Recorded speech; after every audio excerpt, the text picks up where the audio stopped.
Good evening. My name is Robert Shea. I am an attorney with the Massachusetts Energy Facilities Siting Board, and I am serving as the hearing officer tonight. With me this evening are Andy Green, the director of the Siting Board, who is seated immediately to my left, and Enid Kuman, an economist with the Siting Board, who is seated immediately to my right. When you came in, you may have noticed a person at the desk, and that person is Barbara Shapiro, who is the environmental director of the Siting Board, and she may join us later. Before I go any further, I think it would be a good idea if we could all silence our cell phones. We're all familiar with the phenomenon of someone speaking and then cell phones interrupting them. So that would probably be the best way to proceed. This is a public hearing held by the Massachusetts Energy Facilities Siting Board relating to a pre-filing proceeding at the Federal Energy Regulatory Commission, better known as FERC. The FERC docket number in this case is PF 14-22. P, that is P as in Peter, F as in Frank, 14-22. This pre-filing process was begun by Tennessee Gas Pipeline Company in September of 2014, and it relates to the Northeast Energy Direct Project, which I will refer to by its acronym, NED. The NED project would begin in Pennsylvania and continue through New York, into Massachusetts, and then New Hampshire, and terminating here in Dracut, Massachusetts. The portion of the project proposed for Massachusetts would consist of 101 miles of new pipeline, 3 new compressor stations, 9 new meter stations, and 11 modified meter stations. In my opening remarks tonight, I will provide a brief description of the Siting Board and its role in this particular case. I will explain how individuals can participate in the board's process, and I will describe the procedures for tonight's hearing. The purpose of tonight's hearing is for the staff of the Siting Board to get feedback from you regarding the project. As you enter the auditorium, you may have noticed the table where Ms. Shapiro was present to sign up interested speakers on the sign-up sheet. If you did not sign in and you wish to speak tonight, Ms. Shapiro is still present with the sign-up sheets located in the table in the lobby outside the door.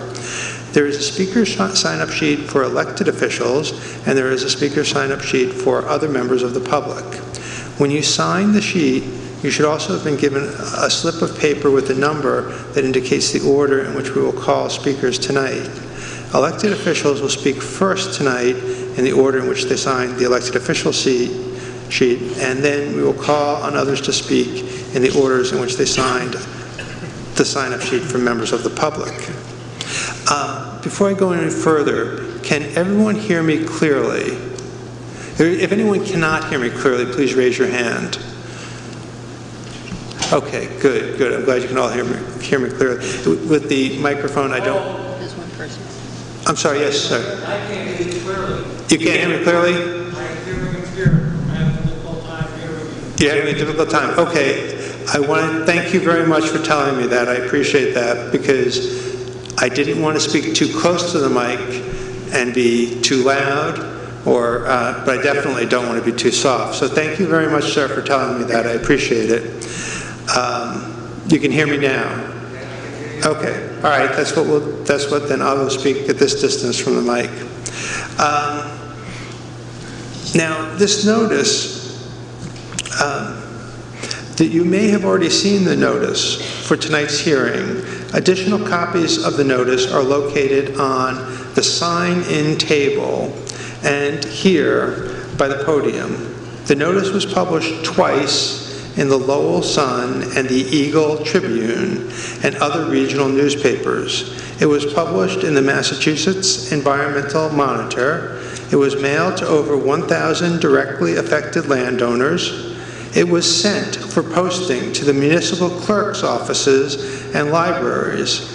In addition, it was also sent to state representatives and state senators whose districts include the project's locations. The notice contains information about the project, and it provides instructions on how to send written comments to the Siting Board, which are due by August 13th. The notice also provides the FERC website address where information about the project is available. All of the written comments we received by the August 13th deadline will be included in the Siting Board submission to FERC and posted on the FERC website. Again, please note that the deadline for filing written comments with the Siting Board is Thursday, August 13th. FERC has set a deadline of August 31 for receipt of comments during this phase of its review, and we at the Siting Board want to make sure that we have adequate time to review comments from the public to prepare our submission. This schedule reflects the pressing deadlines that FERC has established. We understand that many people feel more time is necessary to review and comment on materials the company has recently submitted. I should also mention that FERC welcomes comments directly from individuals and organizations, and its website provides information on how to do so. That website, by the way, is www.ferc.gov. Now, let me describe the Siting Board, which is holding tonight's hearing. The Siting Board is an administrative agency of the Commonwealth of Massachusetts. The board is chaired by the Secretary of the Executive Office of Energy and Environmental Affairs, and it includes 5 other state agency executive members and 3 public members appointed by the governor. One of the principal functions of the Siting Board is to review proposals for the construction of large-scale new energy facilities in Massachusetts, including power plants, electric transmission lines, intra-state, within the state, natural gas pipelines, and natural gas storage tanks. The Siting Board does not, however, have the authority to approve or disapprove interstate natural gas pipelines, such as the NED project proposed by Tennessee in this case. Instead, such authority rests with FERC, which is located in Washington, D.C. The Siting Board is not a part of FERC and does not direct or control FERC in any way. As I mentioned before, FERC is an agency of the federal government, and the Siting Board is a state agency. When an interstate natural gas pipeline company, such as Tennessee, files a petition with FERC seeking permission to construct or modify facilities within Massachusetts, the Siting Board is required by its regulations to participate in FERC proceedings to represent the interests of the Commonwealth and its residents. And that is why we are here tonight. Other state agencies also often play a role in permitting large projects such as NED. One such agency is MEPA, the Massachusetts Environmental Policy Act Office. Tennessee has stated that it plans to submit an environmental notification form to MEPA regarding this project either this fall or in the early part of the winter.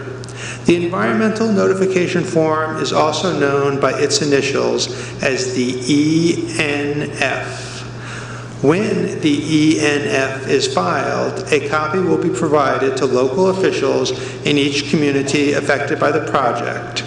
MEPA staff members will conduct scoping sessions, and MEPA will take comments on the ENF. Tennessee has indicated that the project will exceed the thresholds for a mandatory environmental impact report. Consequently, Tennessee has indicated that it will file both a draft environmental impact report and a final environmental impact report. The draft and final environmental impact reports will be subject to a 30-day comment period at the minimum. The Secretary of the Massachusetts Executive Office of Energy and Environmental Affairs will issue certificates following each submittal indicating whether the draft and the final environmental impact report has adequately addressed MEPA requirements. The certificates may also identify issues requiring further analysis. It is also likely that the Massachusetts Department of Environmental Protection will be involved in permitting the NED project. Tennessee has represented that it will seek permits from the Mass DEP relating to water quality and to air quality requirements.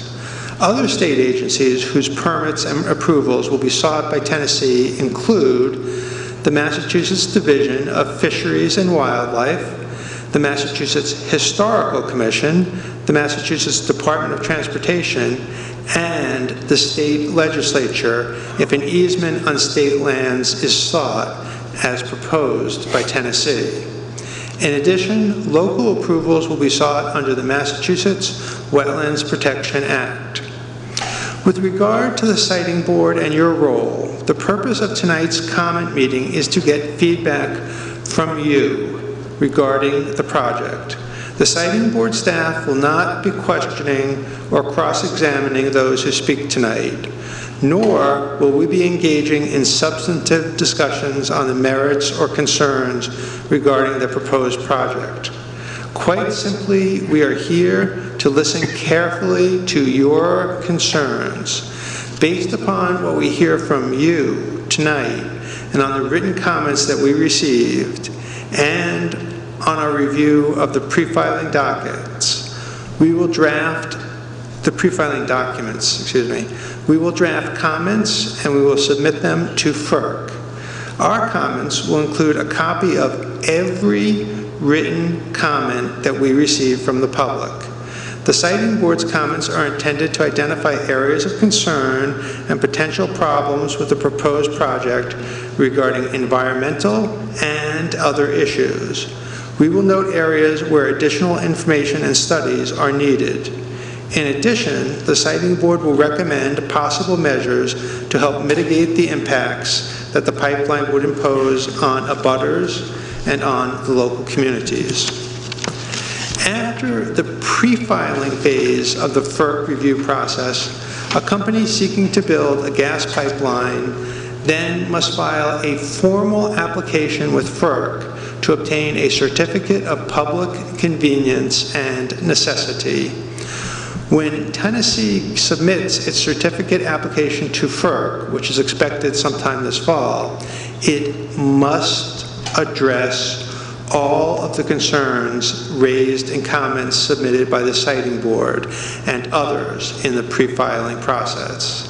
Therefore, the comments that the Siting Board submits in this proceeding will have an impact on the application that Tennessee will file seeking FERC's permission to construct the project. Sometime after Tennessee files a formal petition with FERC, the Siting Board will hold additional public comment hearings. Notice of these hearings will be given to members of the public, and the public will be invited to submit further comments, both oral or written.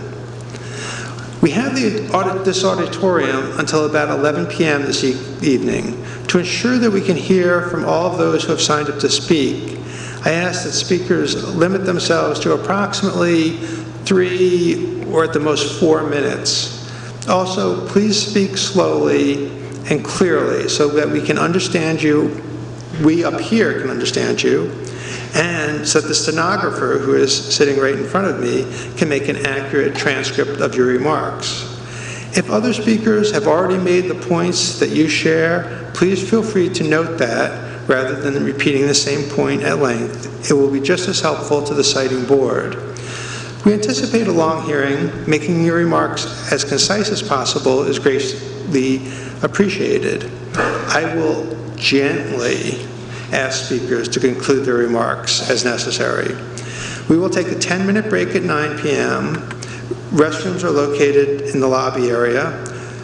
And to ensure everyone's safety, an officer from the Drake Police Force is present tonight. To keep things moving and to minimize delays, I will announce the next 3 speakers' numbers and ask that they come up and be seated in the on-deck area in front of us.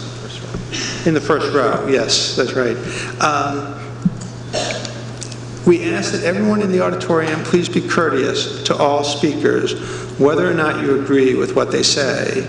A meeting in which speakers are interrupted takes much longer than necessary and is very difficult for our stenographer to transcribe. Audio or video recording of this hearing is allowed, but it must not be disruptive. Finally, I would ask each person who speaks to please state his or her name and address clearly, and in particular to spell his or her last name. This hearing, including the statements made by members of the public, will be transcribed. We will use the remarks that you make as recorded in the transcript to help us write our comments. We will now begin by hearing from elected officials in the order from the sign-in sheets. Let's see, the first elected official is Ted Speliotis, State Representative.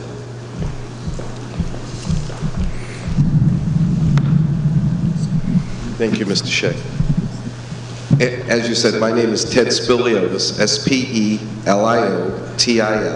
I live in the town of Danvers, Massachusetts, and I represent Danvers, Peabody, and Middleton in the Massachusetts House of Representatives. I'm here this evening because there is a lateral pipeline that is going through all 3 of those communities, and would like to join a few other folks who will talk in more depth about the impact on the Ipswich River and some of the environmental issues. I'd like, though, to ask you to, when you do any type of an advisory opinion to FERC, to please consider the impact of this pipeline and the need or lack of need for the pipeline for the Salem power plant. I can only assume the lateral pipeline is heading in my direction and through my district because of the power plant.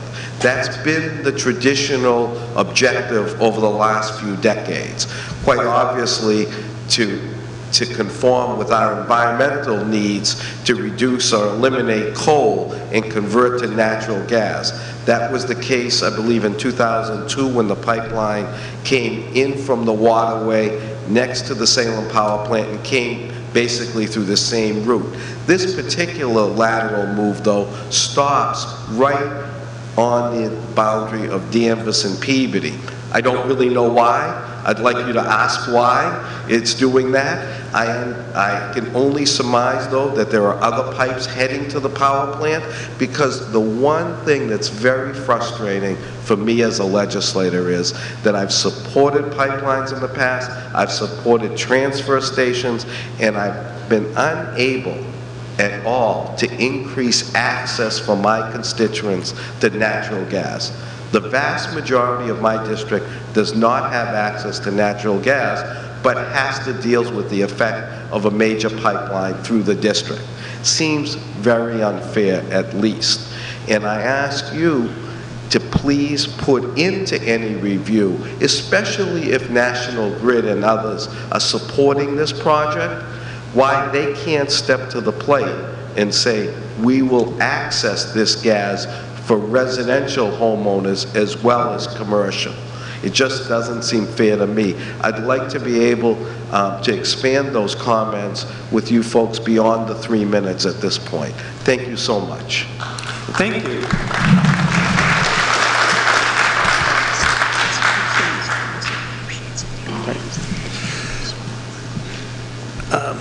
The next person on the list is Mary Gail Martin, the legislative aide from the Office of State Representative Colleen Gary. Thank you and good evening. My name is Mary Gail Martin, 29 Elm Street, Tingsboro, Mass. I'm the legislative aide to State Representative Colleen Gary, who could not be here this evening due to a prior commitment. She asked me to be here to read the following statement on her behalf.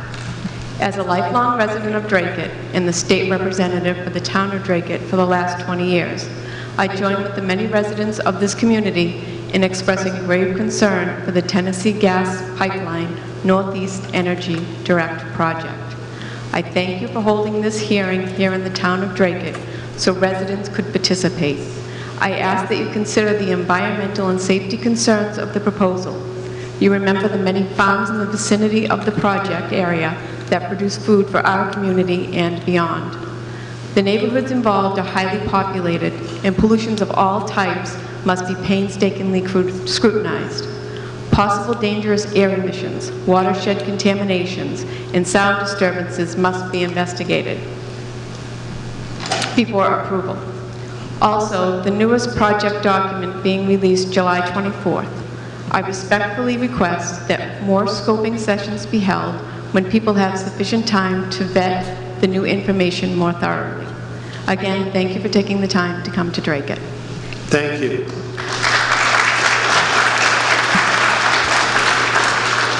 Now, is Senator Barbara L'Italienne in the office? Oh, Senator, please, please address us.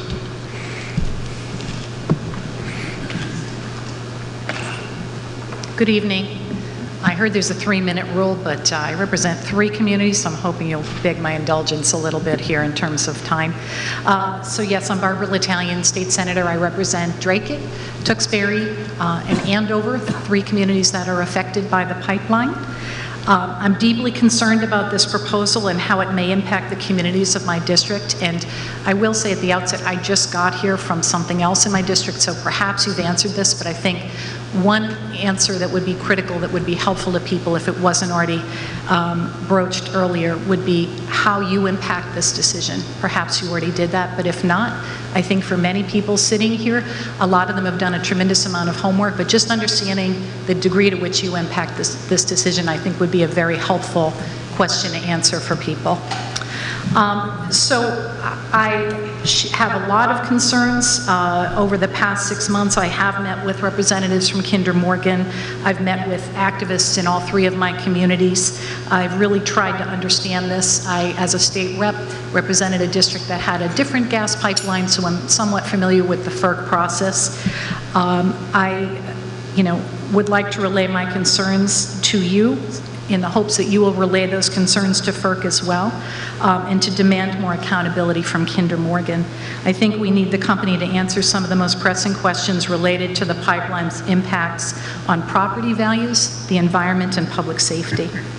So I share many of the concerns on property values with people who've contacted my office over the past few months to express their concerns with how the pipeline will impact individual homeowners and the value of their properties through permanent easements related to construction and operation of the pipeline, permanently altered land features as a result of pipeline construction, increased risks of air and noise pollution from the pipeline and the compressor station being proposed for here in Dracut, the possible use of eminent domain during the construction process. My district is home to many multi-generational family-owned farms, some located here in Dracut. For these individuals, their livelihoods depend on the ability to raise and sell crops to individuals and vendors. And I believe the pipeline raises serious concerns about possible impacts to local food sources. Pipeline construction on or around local fields may severely inhibit the farmers' abilities to tend the land and maximize their profits. As the proposed route continues to shift, many questions are left unanswered. Property owners need time to analyze how the pipeline might impact their neighborhoods, and as newly drawn maps indicate additional neighborhoods impacted by the pipeline route, these residents should be afforded equal time and opportunity to analyze the pipeline proposal and ask questions to Kinder Morgan company representatives. And in fact, the scoping session for Dracut is a week from tonight. In terms of the environment, I'm concerned about how the pipeline could negatively impact some of our area's protected open and agricultural spaces. Some of the lands currently in the path of the pipeline include local habitats, water supplies, vegetation, and recreational spaces protected by private conservation trusts. Over 100 land parcels in the path of the pipeline are protected by Article 97 of the Massachusetts Constitution. Their current use for the public good could be threatened by possible invocation of eminent domain during pipeline construction. Some of my district's farms are currently protected by federal open space laws and agricultural preservation restrictions. I share the worries of my constituents over how toxins may impact local food supplies and fertile lands. I worry that the pipeline may also negatively impact local water sources and waterways. Kinder Morgan plans to use methods of horizontal directional drilling when constructing the pipeline under wetlands or major water bodies like the Merrimack River. It's important to know how this construction will impact downstream communities, such as Lawrence and others, which utilize the Merrimack River as its primary water source. We need to know if construction and operation will disrupt river sediments from past milling and farming activities and how they could impact downstream water supplies. This project requires ongoing monitoring to address concerns of how blasting and drilling will impact local wells and wetlands. With changing Kinder Morgan reports, it's difficult to generate an accurate environmental impact study. We need to know more information about the impact on our air quality, our archaeological resources, our socio-demographic populations, and natural resources. We need to fully understand how possible effects of construction, such as water displacement, will impact local communities.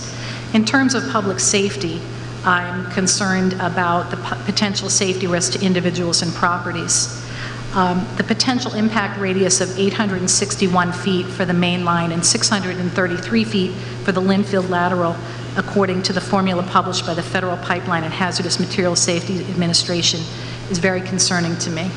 A main line with a 30-foot diameter natural gas pipeline with high pressure of 1460 psi would travel through Dracut, and by comparison, local pipelines are usually 100 psi. The lateral lines would pass through Andover and Tewksbury, including the Linfield lateral, originally proposed at 20, but then as of July 24th of this year increased to 24. There's additional concerns related to the 23,000 horsepower compressor station scheduled to land in Dracut. We understand that would be controlled and monitored remotely, which could pose a serious threat if something went wrong. We would need to know specifically who will respond immediately to any issues at that compressor station. I suspect it will fall to our local fire departments. It's essential that Kinder Morgan addresses public safety concerns with elected officials, homeowners, and safety response teams before FERC approves this proposal. Incidents related to problems with the pipeline have the potential to overly burden public safety infrastructure. And I do think there are lingering questions and concerns about, again, what would happen if something goes wrong with the pipeline or the compressor or meter stations. What's the detailed public safety response plan to address this issue with the least amount of negative consequences? And if something goes wrong, are local public safety teams expected to respond? And how would they be trained? How would they safely respond to such incidents? In conclusion, as you will see and hear tonight from many people who've been really doing their homework and really putting a lot of time and effort into investigating this, there is much concern among state officials, boards of selectmen, town meetings, local businesses, activist groups, and individual homeowners. More time is needed, I believe, to fully analyze the possible impacts of this proposal before FERC issues its decision. As Kinder Morgan continues to alter details of the pipeline, it's difficult to get these accurate studies which relate to public safety, individual properties, and local environment. FERC's public comment filing deadline of August 31st of this year is too soon for citizens to have an opportunity to comment on the most recent plan revisions. I believe that more scoping sessions are necessary with FERC. There will be one next week here for Dracut's benefit. My understanding is that's an automatic because of the proposed compressor station. But I feel that there should also be scoping sessions in some of the other communities that are affected as well. I don't feel that my good colleague from Peabody should have to drive up here to Dracut. I don't know how many people from his neck of the woods have come this evening, but I just feel as though when it comes around to the FERC level of scoping sessions, there need to be far more of them. Because what we're doing here in making these changes, we're really impacting people's lives, their home values, their resale values, their ability, in the case of agricultural pursuits, to effectively continue their businesses. Drake already has a couple of pipelines here, and I guess I don't understand why Drake has to be ground zero for all these pipelines.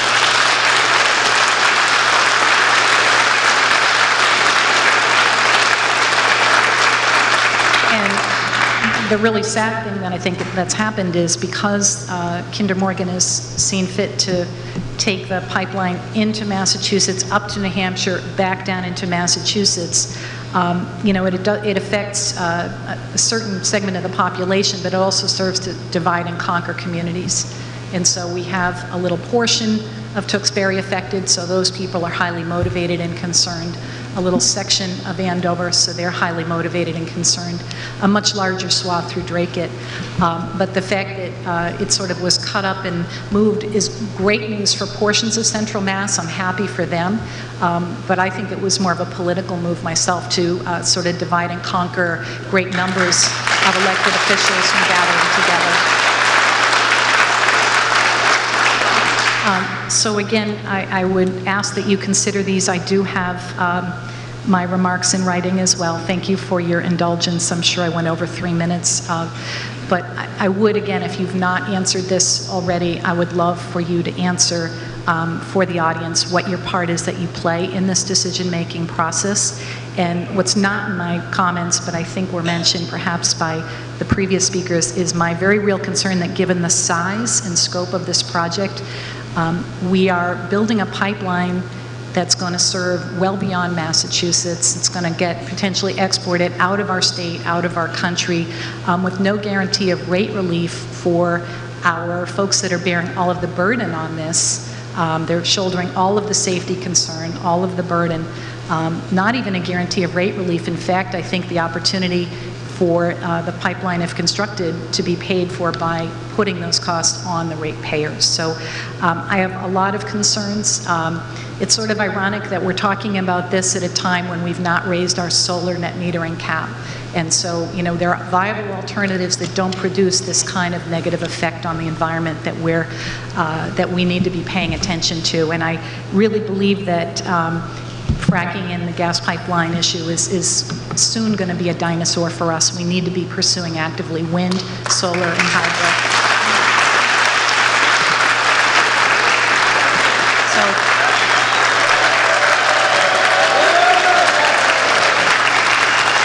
Anyways, you have a lot of people here that are far smarter than I that need to speak, but I just had to share my piece. Thank you. Thank you very much, Senator. I did want to note that our role was addressed in our opening remarks, and I can... That's great. Just to be sure that they understand. Thank you, Senator. The next person, public official, who signed up is Kathy Richardson. Ms. Richardson?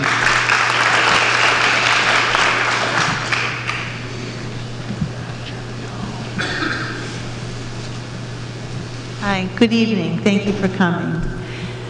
As resident and selectman, the majority of concerns that have been expressed to myself have been against the project, or an overwhelming feeling of futility that the project is coming and there is nothing we can do about it. That's disheartening for me and for my residents. Again, thank you for coming and hearing our concerns. Most clear are my residents' concerns regarding a decrease in their property values, safety issues for their children, and residual effects to the agricultural activity of our rural farming community.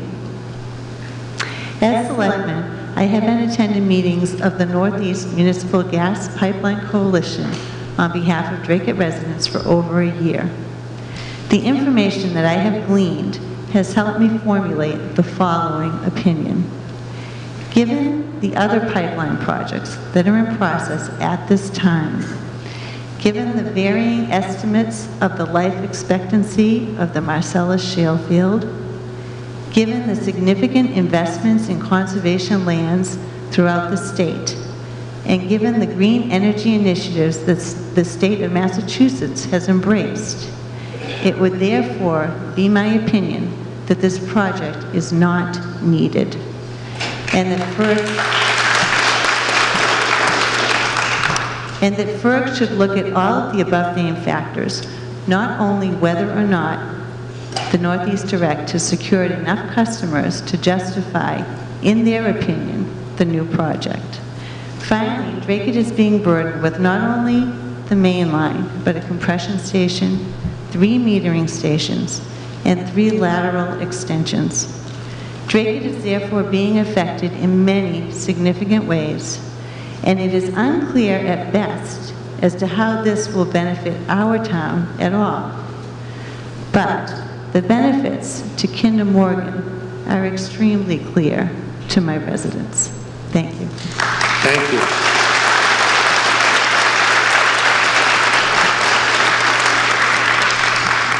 The next elected official is Jeff Yoll. Mr. Yoll, thank you very much.